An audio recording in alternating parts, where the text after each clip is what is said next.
আসসালামু আলাইকুম রহমতুল্লাহি ওবরাকাতু।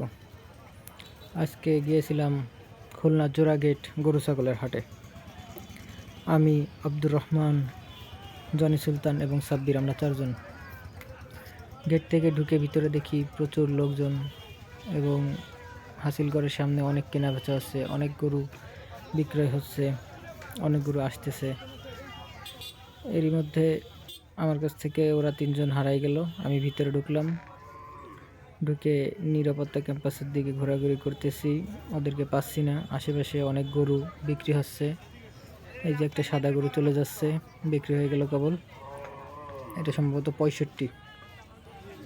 65,000-এ বিক্রি হয়ে গেল। ভিতরে ঢুকতে ঢুকতে দেখি ওই যে জনি আমারে ডাকতেছে। তারপর আমরা আবার এক হলাম, এক হয়ে ভিতরের দিকে যাওয়া শুরু করলাম। অনেক গরু দেখলাম। প্রথমে আমরা ঢুকে বাম হাতে যে গল্লি, এই গল্লি দিয়ে ঢোকা শুরু করলাম। অনেক গরু এখানে। ছোটবেলায় আব্বার সাথে যাইতাম এইখানে, এখন বড় হয়ে বন্ধুদের সাথে যাই। তবে তখনকার একটা মুহূর্ত অন্যরকম ছিল। তখন মাথায় কোনো চিন্তা ছিল না, যেতাম হালকা পাতলা খাইতাম, একটু ঘোরাঘুরির পরে আব্বা একটু চা খাওয়াতো, একটু বিস্কুট খাওয়াইতো। এইভাবেই সে তখনের গরুহাটে ঘোরাঘুরি। আর এখন গেলে কোনটা পছন্দ হয়, কেমন হবে, দাম কত চাবে, কত বলবো, এরকম অনেক দুশ্চিন্তা মাথায় নিয়ে হাটে যাইতে হয়। কোনটা ভালো লাগবে, কোনটা খারাপ লাগবে, আবার নেব কি নেব না।